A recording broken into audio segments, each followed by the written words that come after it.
Africa in the continent and the Africans in the diaspora. Moses from Bachubaz Online TV, you are most welcome. Today, fellow Africans, I want to show you some opportunities that are found in our continent, Africa, and this is Tanzania. We have a lot of opportunities, so it's up to you, fellow Africans, to decide where you want to invest, where you are starting point in investment. But all in all, today my conversation will be based on the education system that we have here in Africa.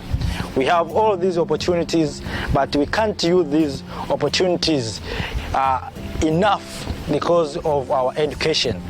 Our education is good at all, no problem. I have no doubt about our education, but our education must target the opportunities.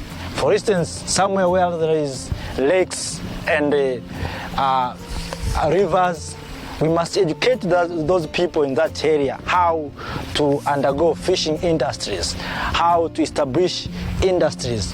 Somewhere where there is a cotton, we must educate them how we can industrialize in clothes industries. All of this is based on education.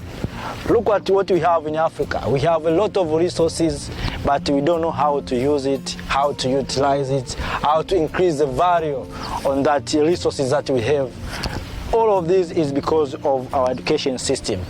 And what I think, we Africans, where we have made the mistake, all of this education system is not controlled by Africans.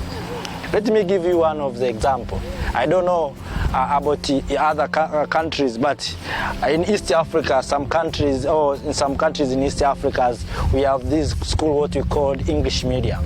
That is a good school, or sometimes we call international schools. That is a good school, but the problem is that those schools are teaching people or our children to behave like Europeans. That is the problem that we have.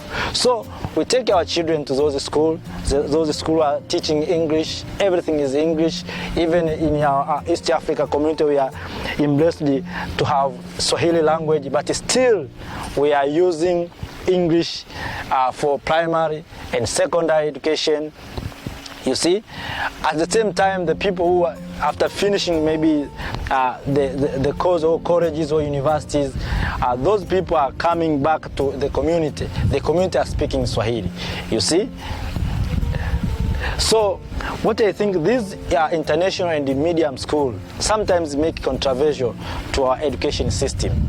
We have seen other schools are advertising they are using Cambridge syllabus. How can we be Cambridge or be Cambridge while we are in Africa?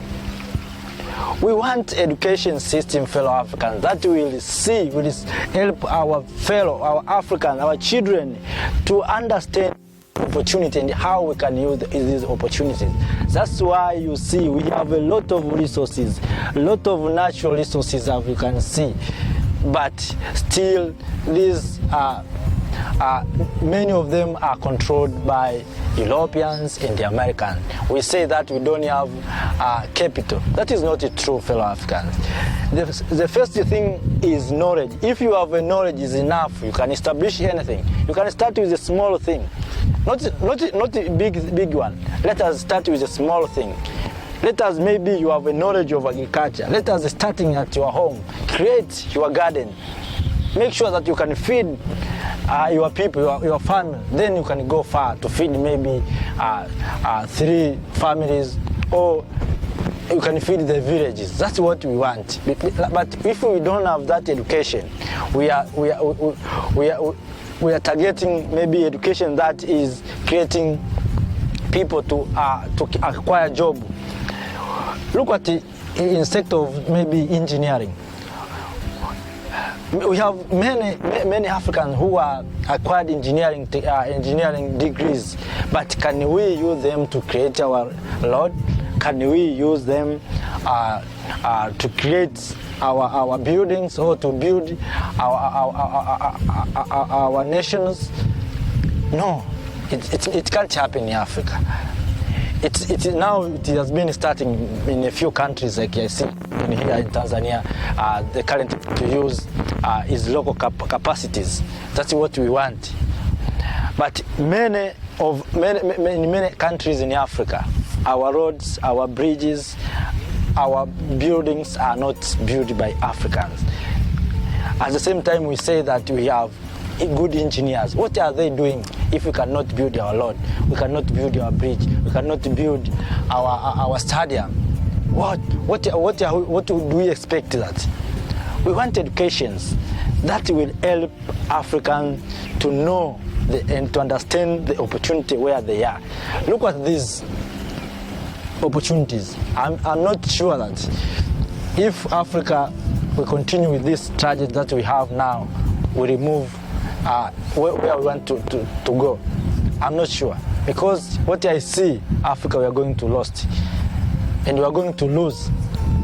Why I say that? Because our education prepared us to look like Europeans, while we are not Europeans. We want Africans and our African readers to think how we can change our syllabuses to be Africanized, our syllabus to look like Africans. We want Africa to feed ourselves. How can we feed ourselves while we are importing rice from China? How can we say we can feed ourselves while we are importing fish from China, rice from Malaysia, maize from somewhere else? Let us prepare our young people, our children, to understand that Africa, we can feed ourselves. Africa, we can produce more. In Africa, we are so.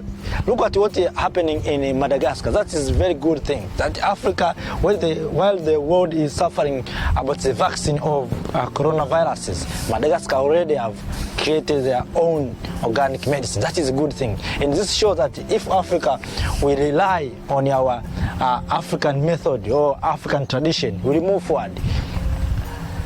Even this is African method.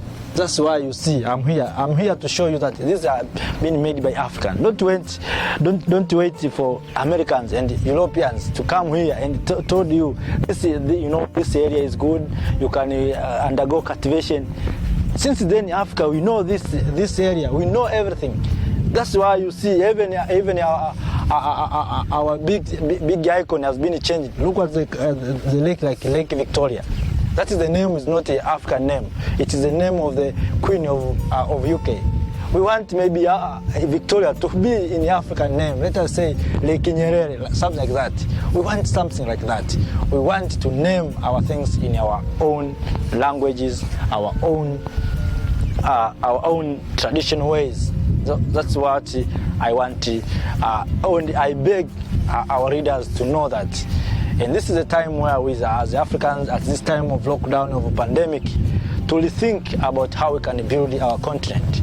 So, fellow Africans, I will not talk more about that, but what I beg to you is, please like this video, comment, give your opinion, and share this video.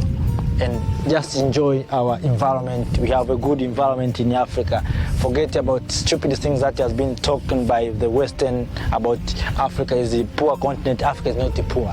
Africa is not poor. Africa, we have everything. Look, this is a greenish. No editing, no more. This is a nut. When I'm talking to you now, this is the reality. There's no editing here. But what I want to show you that Africa, if we decide to do, and one thing I want to congratulate Mr. President is that since he came to power, he didn't travel to Europe. That is a good thing. If you go to Europe, what you get? Nothing. You're just wasting of time and money. If someone wants something in Africa, let us come here in Africa, let us negotiate with him, then you can do the business. That's over. So, fellow Africans, thank you for watching. Don't forget to subscribe, like, comment, and share our video.